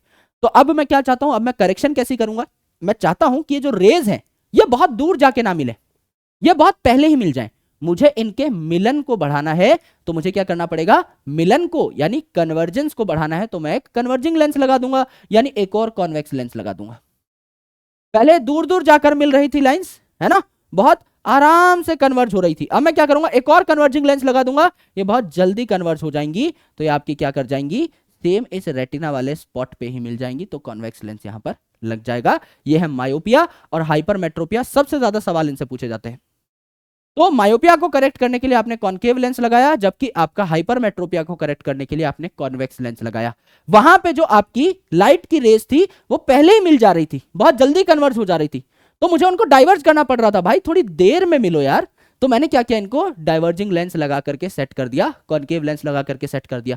यहां क्या हुआ, हाइपरमेट्रोपिया में ये बहुत देर से मिल रही थी, बहुत दूर जाके मिल रही थी। हम बोल रहे हैं भैया जल्दी मिलो थोड़ा सा, हमने इनके मिलन को थोड़ा और फास्ट कर दिया, हमने एक और कन्वर्जिंग लेंस लगा दिया कि भैया जल्दी जल्दी कन्वर्ज करो, जिससे इमेज सही स्थान पे बन पाए, रेटिना पे बन पाए। ये आपके दो मोस्ट इंपॉर्टेंट डिफेक्ट्स थे। फिर आता है आपका प्रेस बायोपिया, है ना। तो इनको दूर का और पास का दोनों इमेजेस देखने में प्रॉब्लम होती है, दोनों इमेजेस आपकी यहां पर बेसिकली बेकार बनती है, इनको दोनों प्रकार की प्रॉब्लम है। यस, और एज रिलेटेड ये डिसऑर्डर होता है। तो यहां पे सिलियरी मसल वीक होती है। अगर सिलियरी मसल वीक हो गई या लेंस जो है वो आपका कम फ्लेक्सिबल हो गया, तो सिलियरी मसल अगर वीक है तो लेंस को दबा नहीं पा रही, खींच नहीं पा रही, या लेंस अगर आपका कम फ्लेक्सिबल हो गया तो ये भी दब नहीं पा रहा, खींच नहीं पा रहा। तो बेसिकली क्या होता है, यहां पर आपका जो है फोकल लेंथ एडजस्ट ही नहीं कर पाता लेंस अपनी, चाहे सिलियरी मसल की वजह से चाहे आपका लेंस की वजह से, लेकिन ओवरऑल जो लेंस है उसकी फोकल लेंथ एडजस्ट नहीं हो रही। तो जब मैं पास की चीज देखना चाह रहा हूं तो भी लेंस अपने आप को एडजस्ट नहीं कर रहा, जब मैं दूर की चीज देखना चाह रहा हूं तब भी लेंस अपने आप को एडजस्ट नहीं कर रहा। यस, तो मुझे क्या करना है, मुझे दोनों चीजें चाहिए, तो मैं बायफोकल लेंसेज इस्तेमाल करूंगा। मैं ऐसे चश्मे लेके आऊंगा जहां पर मेरे कॉन्वेक्स लेंसेज भी लगे हुए हों पढ़ाई लिखाई करने के लिए, और दूर का आपका ये जो है ये भी लगा हुआ हो, कॉन्केव लेंस भी लगा हुआ हो। दोनों प्रकार की आपकी यहां पर समस्याएं हैं, तो दोनों प्रकार के लेंस का कॉम्बिनेशन में यूज कर लूंगा। इसे बायफोकल कहते हैं। बाय का मतलब दो, फोकल मतलब यहां पर आपका दोनों प्रकार के फोकस को आप एडजस्ट कर पा रहे हो, कॉन्केव भी कॉन्वेक्स भी। जैसे आपने अपने घर में देखा होगा कि पिताजी कई बार अखबार पढ़ रहे होते हैं तो चश्मे को ना एकदम नाक पे टिका लेते हैं, क्योंकि जो पढ़ने वाला इलाका है ना वो चश्मे में नीचे वाला है ना, तो वो नीचे देखना चाहते हैं, तो वो खुद आई बॉल नीचे करने की जगह चश्मे को ही नीचे रख लेते हैं, जिससे पढ़ाई लिखाई बढ़िया तरीके से हो पाए। तो नीचे वाला पार्ट जो है ये पढ़ाई लिखाई के लिए बहुत इंपॉर्टेंट है ना। यानी कि यहां पर इनको क्या करना है, बेसिकली पास की चीजें देखनी है ना। तो फार साइटेडनेस, दूर की चीजें यहां दिख रही थी, पास की चीजें नहीं दिख रही थी, तब हमने कॉन्वेक्स लेंस लगाया था। यानी नीचे वाला पार्ट जो है इसका कॉन्वेक्स है, वो आपको पढ़ने में मदद करेगा, और ऊपर वाला पार्ट जो है वो कॉन्केव है।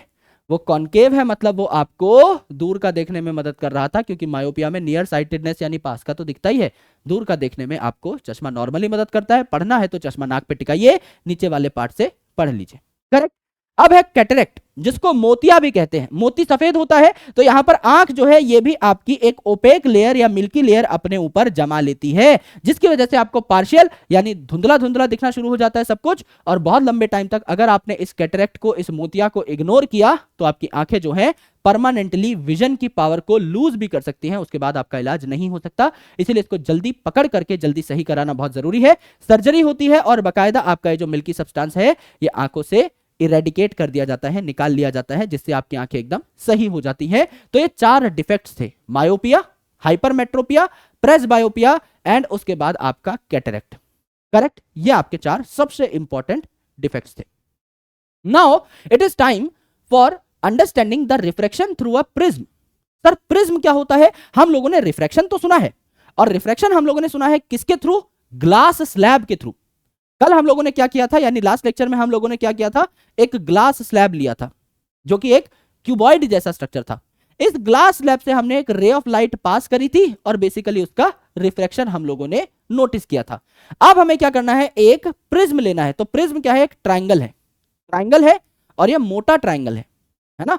तो इसके क्या होंगे, बेसिकली कई सारे ट्राइंगुलर सरफेस होंगे। अगर आप देखें तो मिनिमम 2 ट्राइंगुलर सरफेस तो यहां होने चाहिए। ये एक ट्राइंगल है और ये मोटा है। मोटा है मतलब मैं आपको कैसे बताऊं मेरे भाई, अगर यहां पर समझ लीजिए ये आपका एक प्रिज्म है, ये आपका ट्राइंगल है, तो ये यहां से भी ट्राइंगल हुआ और पीछे भी इसके ट्राइंगल होगा, जाहिर सी बात है, क्योंकि इसकी कोई मोटाई भी है ना। तो एक सरफेस ये ट्राइंगुलर, एक सरफेस ये ट्राइंगुलर, और यहां से आपका रेक्टेंगल बनेगा, यहां से रेक्टेंगल बनेगा, यहां से रेक्टेंगल बनेगा। ट्राइंगल की जो 3 एजेस होंगी, तो 3 यहां पर क्या होने चाहिए, रेक्टेंगुलर सरफेसेस होने चाहिए, है ना। ये वाला रेक्टेंगल, ये वाला रेक्टेंगल, ये वाला रेक्टेंगल, क्योंकि इसकी मोटाई भी है ना। तो ऐसे करके देखो, ये वाला एक रेक्टेंगल बना, है ना, ये वाला आपका एक रेक्टेंगल बना, एंड ये वाला आपका एक रेक्टेंगल बना। ये तीन तो साइड में रेक्टेंगल, और आगे और पीछे की साइड कोई चीज अगर मोटी है तो आगे और पीछे दोनों साइड आपको दिखाई देगा उसके, तो अल्टीमेटली वो दो जो सरफेसेस हैं ये आपके क्या हो जाएंगे, ये आपके ट्रायंगुलर सरफेसेस हो जाएंगे। तो ये ग्लास का बना हुआ है, जैसे कि आपका ग्लास स्लैब बना हुआ था, तो ये भी आपका क्या है, ट्रांसपेरेंट होगा। इससे भी आपकी लाइट क्या हो जाएगी, बेंड हो जाएगी, यानी रिफ्रैक्ट हो जाएगी। क्यों? क्योंकि लाइट आप हवा से लेकर के आ रहे हो, मैंने कोई लेजर लाइट जलाई और हवा से उसको पास कराया, यानी मैंने लेजर लाइट जलाई तो हवा से ही ट्रेवल करेगी और तब जाके प्रिज्म से टकराएगी। तो हवा से अगर वो लाइट ट्रेवल कर रही है और प्रिज्म पे टकरा रही है तो मीडियम चेंज हो गया ना, तो रिफ्रैक्शन तो होगी होगी। आराम से जब भी आप कोई भी मीडियम चेंज कराएंगे तो रिफ्रैक्शन तो होनी है, तो it is a refracting medium. यहां पर क्या हुआ, आराम से देखें, मैंने कहा कि मैंने एक इंसिडेंट रे टकराई, यहां पर एक इंसिडेंट रे टकराई, इंसिडेंट रे टकराई, और ये जो आपका ट्राइंगल का सरफेस है, ये जो आपका प्रिज्म का सरफेस है, इसके एकदम परपेंडिकुलर 90 डिग्री पे मैंने क्या बनाया, नॉर्मल बनाया। बिल्कुल बनाया गुरुजी, नॉर्मल बनाया। ये जब लाइट मैंने टकराई तो ये जो है हवा से ग्लास में गई है, यानी डेंसर मीडियम की तरफ गई है, तो क्या ये लाइट आपका नॉर्मल की तरफ बेंड कर जाएगी? ये लाइट जो है ये नॉर्मल की तरफ बेंड कर जाएगी।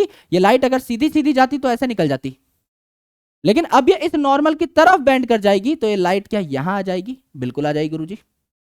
जाना था इसको सीधा सीधा, ये है आपका नॉर्मल, ये लाइट नॉर्मल की तरफ बेंड कर जाएगी। सिमिलरली अब ये ग्लास ग्लास ग्लास ग्लास में लाइट जा रही है, यहां से यहां ये ग्लास में मूव करी, अब ये निकलना चाहती है बाहर हवा में, यानी फिर मीडियम चेंज हो रहा है। तो ये आपका ट्राइंगल का सरफेस है, ये आप इसके परपेंडिकुलर 90 डिग्री पे एकदम काट रहे हो, इस लाइन को एकदम 90 डिग्री पे आपने नॉर्मल बनाया। जब ये लाइट आपके ग्लास से बाहर निकलेगी तो it will go away from the normal, है ना। तो ये जो है मेरे भाई, ये लाइट एज इट इज जानी चाहिए थी, है ना। ये आपका नॉर्मल है, it will bend away from the normal. आपको अगर एग्जाम में डायग्राम बनाना आ जाए तो इतना तिगड़म नहीं लगाना है आपको, आसान तरीका बताता हूं। ये एक प्रिज्म लीजिए, लाइट हमेशा नीचे से निकालिए, टकरा के सीधी बना दीजिए और फिर नीचे निकाल दीजिए। अरे वाह गुरुजी क्या ट्रिक है, बस यही ट्रिक है। हमेशा जो लाइट है जब प्रिज्म को क्रॉस करके आएगी तो अगर आपने नीचे से लाइट छोड़ी है वो नीचे ही जाएगी, यानी it will always bend towards the base, it will always bends towards the base. तो अल्टीमेटली यही आपका एक तिगड़म है, तरकीब है, हर प्रिज्म में यही होता है। Yes, it will bend towards the base. यहां पर भी देखो, प्रिज्म पे हमने लाइट छोड़ी है, नीचे की साइड मुड़ गई, प्रिज्म पे हमने लाइट छोड़ी है, नीचे की साइड मुड़ गई। यहां उल्टा रखा हुआ है इसीलिए गड़बड़ हुई है, लेकिन आपको तो एक ही प्रिज्म बनाना है ना, तो आपको क्या करना है, एक लाइट भेजनी है, सीधी सीधी लाइन बना दो और नीचे की साइड उसको मोड़ दो। तो ये हो गई आपकी इंसिडेंट रे, ये हो गई आपकी रिफ्रैक्टेड रे, रिफ्रैक्शन हो गई है, और ये हो गई आपकी इमर्जेंट रे। इमर्जेंट रे मतलब आपकी इमर्ज होकर के बाहर निकली है। ये इस सरफेस से अगर आप देखें तो ये नॉर्मल, इस सरफेस से अगर आप देखें तो ये परपेंडिकुलर नॉर्मल आपका हो जाएगा। तो पीई जो है यहां पर एनसीईआरटी में बोला हुआ ये इंसिडेंट रे है। पीई क्या है, ये वाली इंसिडेंट कर रही है, तो इंसिडेंट रे एकदम करेक्ट है। ई एफ क्या है, रिफ्रैक्टेड रे। ई और एफ के बीच में ये रिफ्रैक्ट हुई है क्योंकि मीडियम चेंज हुआ है, तो ये रिफ्रैक्टेड रे। एंड एफ एस आपने बोला है इमर्जेंट रे, ये एफ और एस के बीच में बाहर निकली है, इमर्ज हो रही है, तो इमर्जेंट रे एकदम सही है। This angle A is the angle of prism. इस ट्राइंगल का कितना एंगल है, ये आपका एंगल ऑफ प्रिज्म हो गया। वैसे जो ट्राइंगल है इक्विलेटरल ट्राइंगल होता है, तो आपको पता है एक ट्राइंगल में टोटल एंगल, टोटल डिग्री कितनी होती है, 180 डिग्रीज होती है, तो 60-60 का एंगल बनता है। अलग अलग प्रिज्म भी हो सकते हैं, यहां हम इक्विलेटरल ही कंसीडर करते हैं। यहां देखिए एंगल आई जो है यह है एंगल ऑफ इंसिडेंस, यानी इंसिडेंस रे जब टकराई तो नॉर्मल के साथ उसने कितना एंगल बनाया, that is angle i. Angle r जो है this is angle of refraction, यानी ये जो आपका नॉर्मल है इसके साथ रिफ्रैक्टेड रे ने कितना एंगल बनाया, एंगल ऑफ रिफ्रैक्शन। एंड आपका एंगल ई जो है this is angle of emergence, यानी ये जो इमरजेंट रे है इसने नॉर्मल के साथ कितना एंगल बनाया, हर एंगल नॉर्मल के साथ बन रहा है, इसे हमने कहा एंगल ऑफ इमरजेंस। ये सबसे इंपॉर्टेंट है angle of deviation. Angle of deviation मतलब ये लाइट थी, अगर मैं इसको सीधा सीधा ले जाता तो ऐसे जाती, है ना, और अब ये लाइट ऐसे ऐसे ऐसे ऐसे ऐसे जा रही है ना, तो ये ऐसे जाती पर ये ऐसे जा रही है, इतनी मुड़ गई, कैसे जाती, इनिशियल सबसे पहली रे कैसे जाती, ऐसे जाती, सबसे आखिरी वाली कैसे जा रही है, ऐसे जा रही है। इस पहली और आखिरी के बीच में जो डिफरेंस है that is angle of deviation, कि कितनी डेविएट करी, ऐसे जा रही थी लेकिन जहां ऐसे रही है, तो ऐसे जा रही थी और जहां ऐसे रही है इसके बीच में कितना एंगल बना है, this is angle of deviation, है ना। तो नॉर्मल के साथ इंसिडेंट रे ने जो एंगल बनाया, एंगल ऑफ इंसिडेंस, नॉर्मल के साथ रिफ्रैक्टेड रे ने जो बनाया, एंगल ऑफ रिफ्रैक्शन, नॉर्मल के साथ आपका इमर्जिंग रे ने जो बनाया एंगल ऑफ इमर्जेंस, और पहली लाइट जहां जा रही थी और सबसे आखिरी जहां जा रही है, इनको मिला दो, इनके बीच में जो एंगल बना that is angle of deviation. तो आपका डेविएट होकर के रे हमेशा क्या होती है, टुवर्ड्स द बेस जाती है। और आपने यहां पर लाइट कौन सी टकराई है, मोनोक्रोमेटिक लाइट। मोनो मानी सिंगल, क्रोमा मतलब कलर, कोई भी कलर्ड लाइट आपकी यहां पर आप टकरा सकते हो, लाल पीली नीली हरी कैसे भी। सफेद नहीं टकराओगे क्योंकि सफेद जो है वो आपकी टकराते ही 7 कलर में टूट जाएगी। आपने व्हाइट लाइट यहां पर अगर टकराई तो ये व्हाइट लाइट जो है एक्चुअल में व्हाइट नहीं होती, इसके अंदर 7 कलर, पूरा इंद्रधनुष होता है, पूरा विबग्योर होता है, violet, indigo, blue, green, yellow, orange, red, पूरा विबग्योर होता है। तो ये आपका प्रिज्म से टकराते ही 7 रंगों में फट जाती है, सप्तरंगी बन जाती है। तो यहां पर आपको कोई भी मोनोक्रोमेटिक लाइट लेनी है किसी भी कलर की, pure red, pure blue, pure green, pure orange, pure yellow, कोई भी, व्हाइट नहीं लेनी क्योंकि टकराते ही फट जाएगी यहां पर लाइट जो है अलग अलग कलर में, है ना। इसको हम क्या कह देंगे, स्प्लिटिंग ऑफ लाइट कह देंगे। लाइट स्प्लिट हो गई है 7 कलर में, या डिस्पर्जन कह देंगे, करेक्ट। तो यहां पर आपने देखा जब व्हाइट लाइट या सनलाइट टकराएगी प्रिज्म से तो ये 7 कलर में फट जाएगी, जिसमें से वॉयलेट सबसे ज्यादा बेंड होगा, और रेड जो है मेरे भाई, रेड खतरे का कलर, ये खुद दूसरे के लिए खतरा है, ये नहीं बेंड होगा, ये सीधा सीधा चला जाएगा। बोले भाई अपन खतरनाक आदमी है, हम नहीं झुकते, है ना, पुष्पा है ये झुकेगा नहीं, लेकिन ये जो है वॉयलेट ये झुक जाएगा, है ना, ये भोला आदमी है ये झुक जाएगा।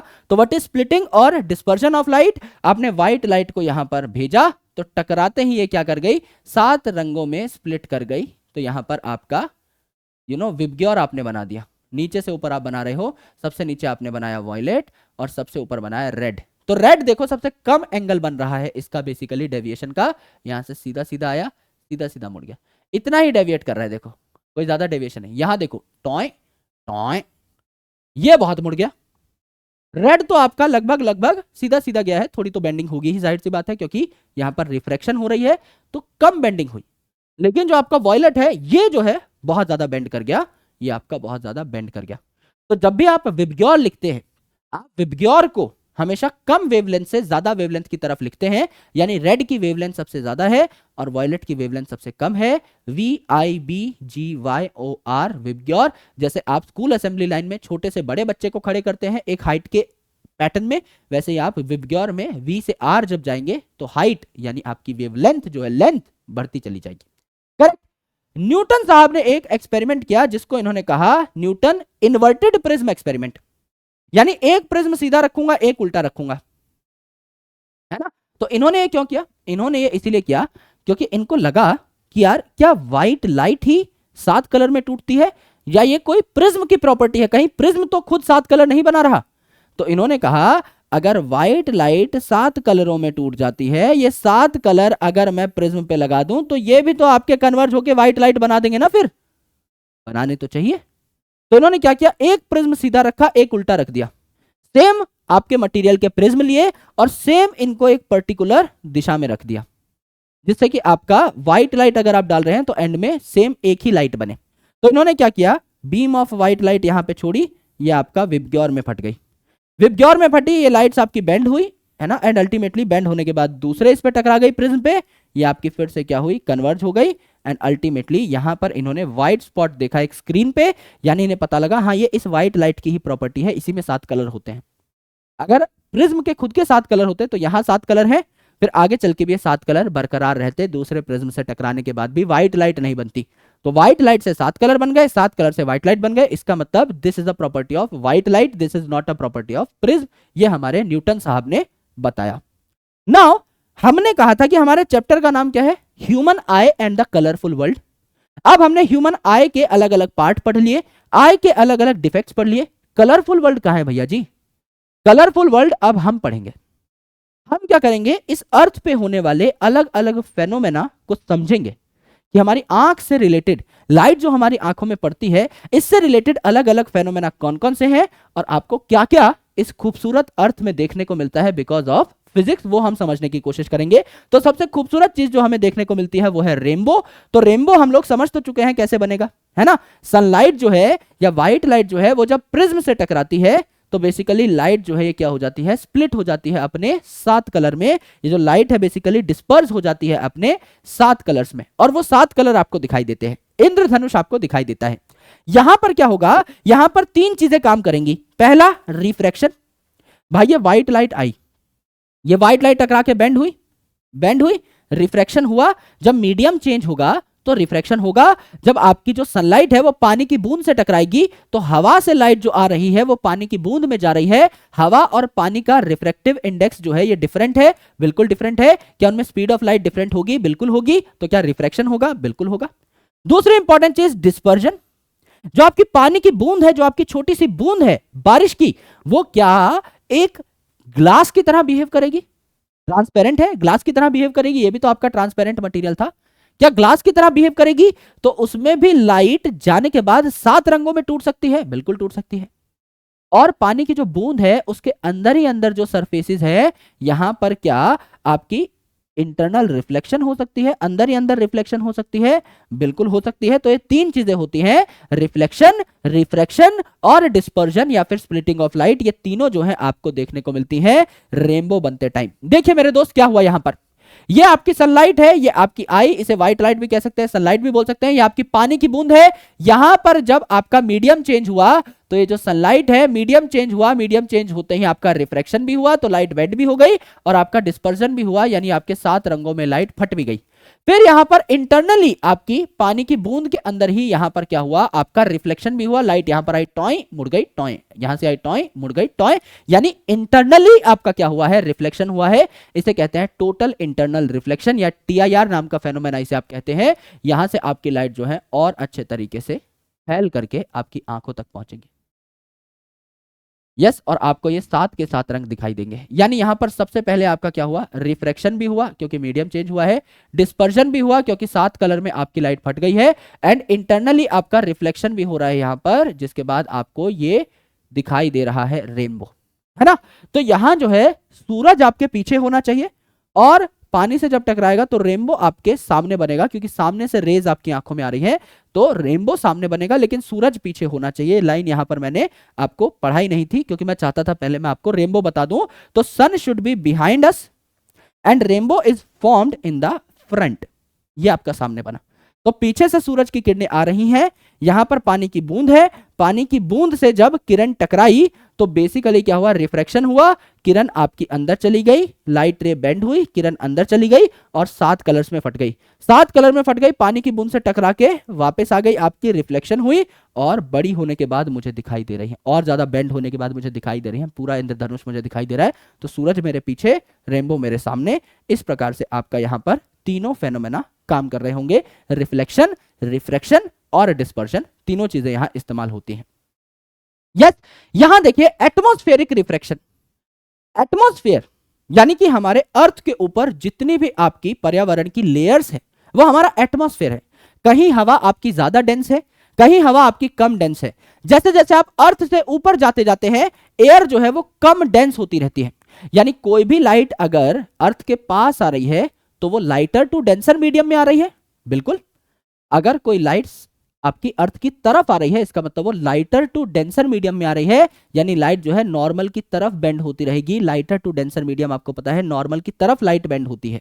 यस, तो एटमॉस्फेरिक रिफ्रैक्शन क्या होता है, डिफरेंट लेयर जो है एटमॉस्फेयर के, समझ लीजिए आप यहां खड़े हैं, है ना, ये आपका अर्थ है, आप जमीन पे खड़े हैं, इसके ऊपर आपका 1 लेयर है, 2 लेयर है, 3 लेयर है, 4 लेयर है। तो जो एटमॉस्फेयर के लेयर है ना, इनकी डेंसिटी अलग अलग होगी। ऊपर आपकी कम डेंसिटी और नीचे आपकी ज्यादा डेंसिटी। जैसे जैसे आप अर्थ के सरफेस के पास आएंगे डेंसिटी आपकी बढ़ती रहेगी। तो जब लाइट कम डेंसिटी से ज्यादा डेंसिटी की तरफ आएगी तो नॉर्मल की तरफ मुड़ेगी, नॉर्मल की तरफ मुड़ेगी, नॉर्मल की तरफ मुड़ती चली जाएगी। तो आपके डिफरेंट लेयर जो है एटमॉस्फेयर के, इनकी डिफरेंट डेंसिटीज होती हैं, है ना। तो जब आप अर्थ के सबसे पास वाले लेयर की बात करते हैं तो इसकी हायर डेंसिटी होगी, और दूर की जब आप बात कर रहे हैं तो उसकी लोअर डेंसिटी होगी। जैसे यहां पर कुछ फेनोमेना है इस डेंसिटी में चेंज की वजह से। जैसे पहला फेनोमेना है apparent position of star. Star होता कहीं है और मुझे दिखता कहीं है, क्यों? क्योंकि ये जो स्टार है मेरे दोस्त, ये जो स्टार है ये अपनी रेज यहां पर छोड़ रहा है ना। अब भैया यहां पे नॉर्मल में बनाऊंगा तो ये रे जो है और नॉर्मल की तरफ आएगी, फिर आपका लेयर चेंज हुआ एटमॉस्फेयर का, ये और नॉर्मल की तरफ आएगी, और चेंज करूंगा ये आपकी और नॉर्मल की तरफ आएगी। मुझे सिर्फ ये वाली लाइट दिखाई दे रही है, है ना, ये वाली जो एकदम पास वाले आपके अर्थ के लेयर पे बन रही है, ये मेरी आंखों तक पहुंच रही है, तो मैं इसको एक्सटेंड करूंगा तो मुझे लगेगा कि स्टार यहां पर है, लेकिन एक्चुअल में स्टार यहां था। आपकी रिफ्रैक्शन की वजह से लाइट बेंड होते होते मुझ तक पहुंची है। अब मुझे ये लास्ट लाइट जो दिखाई दे रही है, इसको आगे करके ही मुझे स्टार नजर आता है, यानी स्टार है वहां, उसकी लाइट टिक टिक टिक टिक टिक टिक टिक टिक करके ऐसे आ रही है, ऐसे आ रही है, तो मैं इसी लाइन को बड़ा करके देखूंगा, अच्छा स्टार मुझे वहां दिखाई देगा, है वहां पे, क्योंकि लाइट जो है मुड़ते मुड़ते मेरे पास आई है ना। तो यहाँ की लाइट अगर सीधी आ जाती तो मुझे लगता कि अरे यार स्टार यहीं पर है, एकदम सीधा दिखाई देता, पर ये मुड़ते मुड़ते आई, तो मैं एंड लाइट जो है ना इसको सीधा करके देखूंगा, जो एंड यहां पर ये जो आपका एंगल बना है इसको सीधा करके देखूंगा, मुझे लगेगा स्टार यहां पर है, जबकि होगा यहां पर। तो क्यों हुआ ऐसा, क्योंकि स्टार हमसे बहुत दूर है, बीच में एटमॉस्फेयर की कई लेयर्स हैं। तो ये जो लाइट आपकी आ रही थी ना, ये बेंड होते होते नॉर्मल की तरफ बेंड होते होते ये मेरे साइड झुक गई, ये आपके टेक्निकली यहां पर जानी चाहिए थी सीधा अगर आती तो, है ना, ये थोड़ी मेरी तरफ झुक गई। क्यों, क्योंकि आपका ये नॉर्मल की तरफ झुक जाती है जब लाइटर टू डेंसर मीडियम में आप आते हैं। और मेरे पास जो लाइट आ रही है एंड वाली, इसी को सीधा करके मैं देख रहा हूं तो मुझे स्टार यहां दिखाई दे रहा है। तो this is apparent position, this is not real position, real तो ये वाली है, स्टार तो यहां पर है, ये अपरेंट पोजीशन है जो मुझे रिफ्रैक्शन की वजह से अलग दिखाई दी। दूसरी इंपॉर्टेंट चीज, advance sunrise and delayed sunset. सूरज जब उगता है ना उससे 2 मिनट पहले ही मुझे दिख जाता है, और सूरज जब डूबता है उसके 2 मिनट बाद तक मुझे दिख रहा होता है। क्यों, क्योंकि समझ लीजिए मैं यहां खड़ा हूं, ये हमारे अर्थ का सरफेस है, ये हमारा हॉरिजन है, इसको आप क्या कह लीजिए, नॉर्मल कह लीजिए। अब सूरज नीचे है तो टेक्निकली मुझे दिखना नहीं चाहिए, मैं तो यहां खड़ा हूं, सूरज नीचे है, लेकिन सूरज की जो लाइट आ रही है यहां से, ये आपकी इस नॉर्मल की तरफ बेंड होती रहेगी, नॉर्मल की तरफ बेंड होती रहेगी। जब एटमॉस्फेरिक लेयर्स आपकी बेसिकली आपकी लाइट से डेंस होंगी तो नॉर्मल की तरफ ये लाइट मुड़ती रहेगी, यानी सन यहां पर है फिर भी इसकी लाइट मुड़ मुड़ाकर मुझे यहां पर दिख गई, है ना, इस प्रकार से। और ये जो आखिरी मेरे को लाइन दिख रही है इसको सीधा करके मैं देखूंगा तो मुझे लगेगा सूरज यहां पर है यहां पर मुझे लगेगा यहां पर है। तो अभी तक सूरज उगा नहीं है पूरा, 2 मिनट की दूरी है अभी, लेकिन फिर भी मुझे सूरज दिख जाता है क्योंकि इसकी लाइट जो है रिफ्रैक्ट हो होकर मुझ तक अभी भी पहुंच पा रही है। तो सूरज उगा नहीं है, उसकी लाइट मुझ तक पहुंचने में अभी 2 मिनट थे, बट बिकॉज ऑफ रिफ्रैक्शन मैं उस लाइट को अभी भी देख सकता हूं। सेम यह है कि सूरज जब आपका यहां पर डूब चुका होगा तब भी उसकी कुछ लाइट जो है हम तक पहुंच रही होगी, तो डूबने के भी 2 मिनट बाद तक हम सूरज को देख सकते हैं। यह हो रहा है because of atmospheric refraction, correct. Now twinkling of stars, twinkle twinkle little stars, star जो है आपके चमक रहे हैं, क्यों, ये हम देखेंगे। तो स्टार जो है ये आपके पॉइंट सोर्स ऑफ लाइट है, यानी स्टार जो है हमसे हजारों करोड़ों किलोमीटर दूर हैं तो बहुत पॉइंट सोर्स ऑफ लाइट है, मतलब कि उनसे बहुत कम लाइट निकल रही है, बहुत दूर है हमसे तो बहुत छोटे से पॉइंट ऑब्जेक्ट की तरह हमको दिखाई दे रहे हैं। अब स्टार इतनी दूर है तो उसके बीच में और हमारे बीच में कई सारी एटमॉस्फेयर की लेयर्स है, और हर एटमॉस्फेयर के लेयर की जो आपकी डेंसिटी है वो डिफरेंट है, हर लेयर में आपका डिफरेंट टेम्परेचर है, प्रेशर आपका डिफरेंट है, टेम्परेचर के साथ साथ डेंसिटी आपकी डिफरेंट है। तो अल्टीमेटली क्या होता है, इन सारी कंडीशंस की वजह से ये जो लेयर्स हैं इनकी डेंसिटी अलग अलग हो जाती है। So path of light coming from star changes.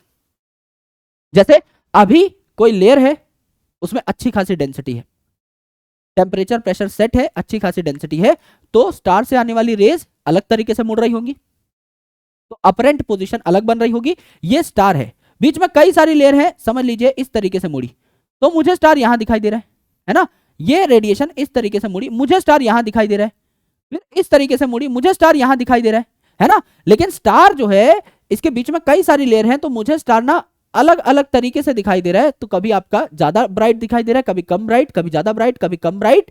सारे के सारे जो आपके स्टार के जो पार्टिकल्स हैं, है ना, क्योंकि वो एक पॉइंट साइज्ड ऑब्जेक्ट की तरह बिहेव कर रहा है, तो कई बार मुझे वो अच्छे तरीके से दिखाई दे रहा है ब्राइट, बिकॉज बीच की सारी जो लेयर्स हैं अलग अलग बिहेव कर रही हैं। कई बार मुझे वो थोड़ा सा डल दिखाई देता है, उसकी पोजीशन चेंज हो जाती है, कभी थोड़ी यहाँ, कभी थोड़ी यहाँ, कभी थोड़ी यहाँ, कभी थोड़ी यहाँ, वो पोजीशन चेंज करता है ना, तो मुझे लगता है कि उसकी ब्राइटनेस जो है चेंज हो रही है, उससे आने वाली जो लाइट की रेज है वो भी चेंज हो जाती है।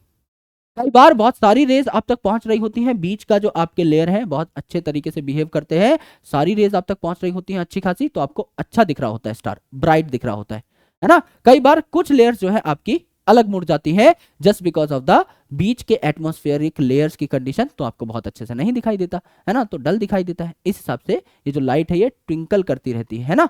तो अल्टीमेटली नंबर ऑफ रेज जो आपकी आंखों तक पहुंच रही है या अमाउंट ऑफ लाइट जो आपके स्टार की लाइट है ये आपकी आंखों तक जो पहुंच रही है ये चेंज होती रहती है, इसका अमाउंट हमेशा सेम नहीं रहता, इसीलिए स्टार हमेशा ट्विंकल करता हुआ दिखाई देता है।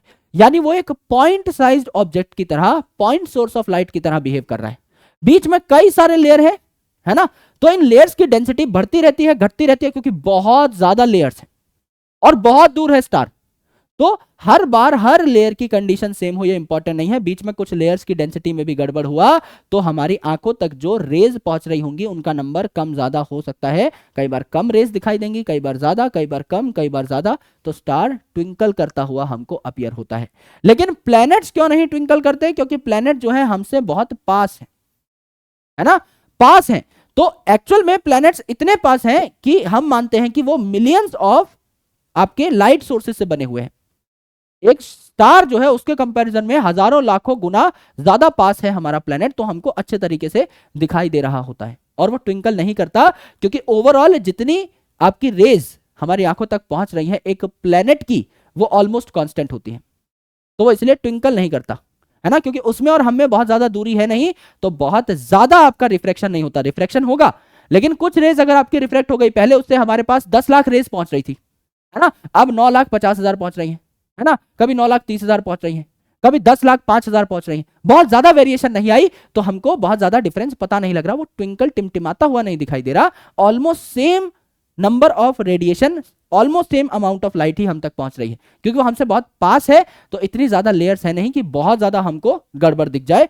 दैट्स वाई ये जो मिलियंस ऑफ पॉइंट से मिलकर के आपका बना है प्लेनेट, ये बहुत सारे रेडिएशन हम तक फेंक रहा होता है, जिससे ट्विंकलिंग जो है ये नलीफाई हो जाती है, यानी थोड़ी बहुत ट्विंकलिंग होनी भी होती है तो वो नलीफाई हो जाती है, जीरो हो जाती है। इसीलिए प्लैनेट ट्विंकल नहीं करते, क्योंकि एक तो पास प्रेजेंट है और ऊपर से एक्सटेंडेड सोर्स ऑफ लाइट है, यानी बहुत बड़ी सोर्स ऑफ लाइट है, तो हमारे पास almost same number of light rays हमेशा पहुंच रही होंगी, इसलिए वो टिमटिमाता हुआ दिखाई ही नहीं देगा, बहुत ज्यादा डिफरेंस है नहीं इन लाइट के नंबर में।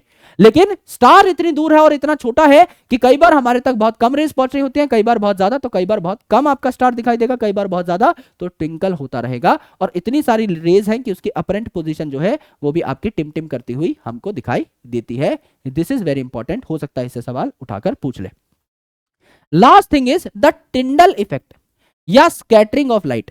अब बच्चे जो है इस स्कैटरिंग ऑफ लाइट में और डिस्पर्जन ऑफ लाइट में बड़ा कंफ्यूज होते हैं। कभी कंफ्यूज नहीं होना है मेरे दोस्त। डिस्पर्जन ऑफ लाइट जो थी या स्प्लिटिंग ऑफ लाइट जो थी, इसका मतलब क्या था? लाइट का स्प्लिट हो जाना, एक व्हाइट लाइट का स्प्लिट होकर 7 अलग अलग कंपोनेंट्स में डिवाइड हो जाना, इसे हम डिस्पर्जन भी कह रहे थे कि लाइट आपकी डिस्पर्स हो गई है, अपने भागों में टूट गई है।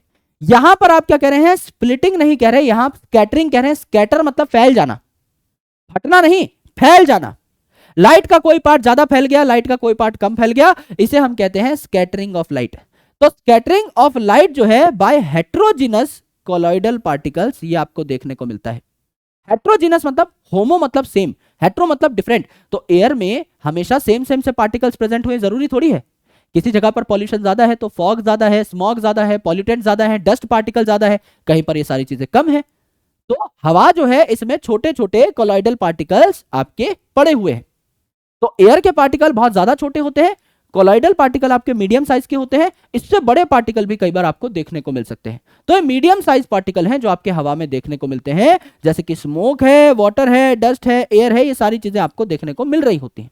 करेक्ट? तो इनसे टकराकर ये पार्टिकल्स भी हवा में है। अब हवा से अगर लाइट पास हो रही है तो इनमें से कुछ पार्टिकल से, किसी स्मोक से, किसी डस्ट से तो टकराएगी, तो इसकी क्या होगी? स्कैटरिंग हो जाएगी लाइट की।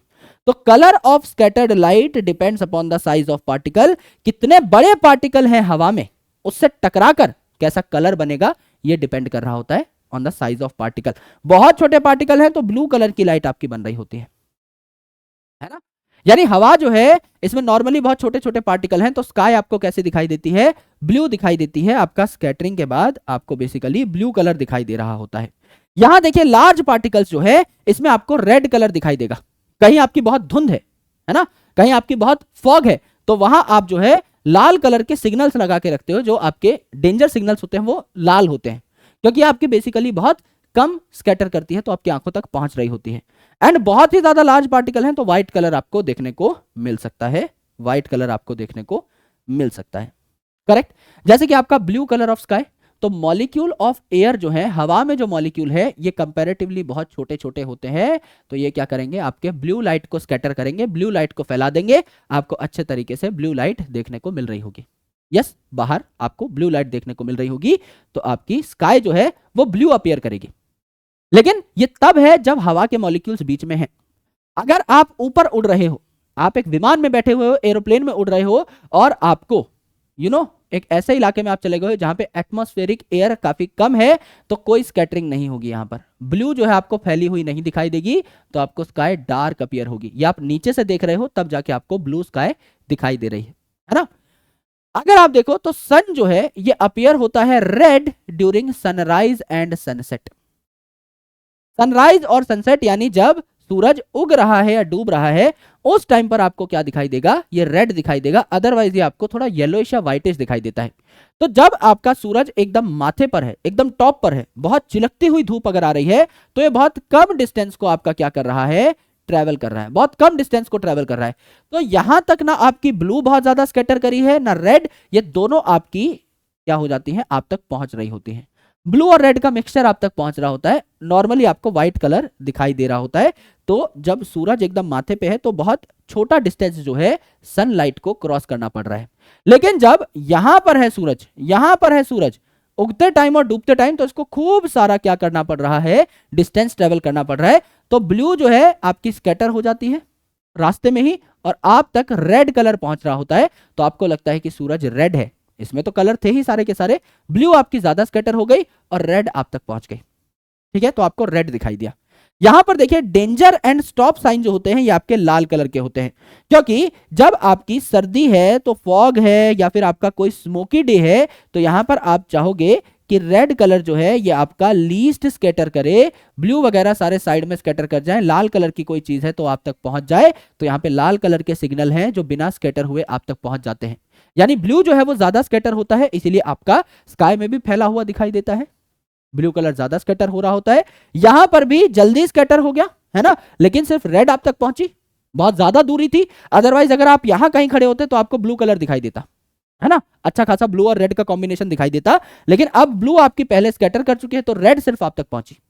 सिमिलरली यहां पर भी अगर फॉग एंड डस्ट पार्टिकल है, तो आपकी लाल जो रेडिएशंस है ये आप तक आराम से पहुंच रहे होंगे, बिकॉज दिस स्कैटर लेस, तो आप तक आराम से पहुंच रहे होंगे। यस, तो डिपेंड करता है कि आप किसी पार्टिकल से कितनी दूर है, ये भी डिपेंड करता है। अब आसमान जो है इसमें आपका ब्लू स्कैटर हो गया है, हम बहुत दूर से देख रहे हैं तो हमें वो स्कैटर्ड चीजें दिखाई देती हैं। यस, बेसिकली हमें वो स्कैटर्ड चीजें दिखाई देती हैं। स्काई जो है हमसे कंपैरेटिवली काफी पास भी है, जो क्लाउड है, स्काई है, हमसे काफी पास भी है। तो ये जब स्कैटर होती है तो हमें दिखाई देती है, हम तक पहुंचती है। यस, अब क्या हुआ, ये जो सन है ये काफी दूर है, तो यहां पर आपका क्या हुआ, ब्लू जो है रास्ते में ही स्कैटर होकर छट गई, हम तक पहुंची ही सिर्फ रेड, है ना। तो यहां पर अलग केस है। एंड रेड जो है ये यहां पर लेस स्कैटर हो रही होगी कंपैरेटिवली, बड़े बड़े पार्टिकल्स हैं इनसे टकराकर भी, बिकॉज रेड की जो वेवलेंथ है वो सबसे ज्यादा है। ये वेवलेंथ हमसे इसकी ज्यादा है, तो हम तक ये बहुत ज्यादा पहुंच रही होगी। इसकी वेवलेंथ ज्यादा है तो इट कैन ट्रेवल मोर। ये आपने देखा मेरे दोस्त, है ना। यानी ये जो फेनोमेना है ये तो सारे के सारे थ्योरेटिकल हैं। कोई आपसे पूछ ले भाई डेंजर और स्टॉप साइन जो है वो आपके सबसे ज्यादा लाल कलर से क्यों बनते हैं, क्योंकि आपकी लीस्ट स्कैटर होगी तो हम तक पहुंच पाएगी। आपका सूरज जो है ये आपका सन राइज पे और सनसेट पे आपको रेड क्यों दिखाई देता है, क्योंकि ब्लू कलर छट जाता है तो रेड बचा। जो आपसे सवाल में पूछा है वो बता दो, है ना। डेंजर साइन रेड क्यों है, क्योंकि रेड हमको दिखता है इसीलिए तो बनाया है। दिखता क्यों है, क्योंकि स्कैटर नहीं होता। यहां पर क्या हुआ, यहां पर आपका सन जो है सनराइज और सनसेट के टाइम पे रेड क्यों दिखता है क्योंकि आपकी ब्लू जो है रास्ते में स्कैटर हो जाती है, बहुत ज्यादा डिस्टेंस होता है। तो अल्टीमेटली क्या होता है, रेड ही आप तक पहुंच पाता है। यहां ब्लू क्यों दिखाई दिया, ब्लू लाइट इसीलिए दिखाई दी क्योंकि ब्लू लाइट तब बनती है जब आपके आसपास के मॉलिक्यूल्स काफी ज्यादा छोटे छोटे हैं। तो एयर के मॉलिक्यूल्स काफी छोटे छोटे हैं, तो आपको बढ़िया तरीके से ब्लू लाइट दिखाई देगी। मैंने क्या कहा था, it depends upon the size of particle. अगर बहुत छोटे छोटे पार्टिकल है हवा के तो ब्लू लाइट आपको दिखाई देगी, तो ब्लू लाइट आपको दिखाई दी, उसमें कुछ गलती थोड़ी है। यस, ये चीजें आपको साफ साफ पता लगी। यहां पर यह चीज भी बहुत बेसिक है, बहुत जनरल है, एक बार पढ़ने पे समझ में आ जाएगी। यहां आपको थोड़ा सा काम करना पड़ेगा, इस केस को एक बार अच्छे तरीके से देख लीजिएगा, नोट्स में आप तक पहुंचा दूंगा। ये भी बहुत जनरल बात थी। यानी मेन जो है चीज आपकी मायोपिया, हाइपरमेट्रोपिया, प्रेस बायोपिया और कैटरेक्ट पे आके टिक जाती है, खासकर मायोपिया और हाइपरमेट्रोपिया पे। ट्रिक मैंने आपको अच्छे तरीके से बता दी है, आई होप आपको वो हेल्प करेगी कि अगर आपको पास का ऑब्जेक्ट देखना है जिसकी मुझसे लेंथ कम है, तो मुझे फोकल लेंथ भी लेंस की क्या करनी पड़ेगी, कम करनी पड़ेगी।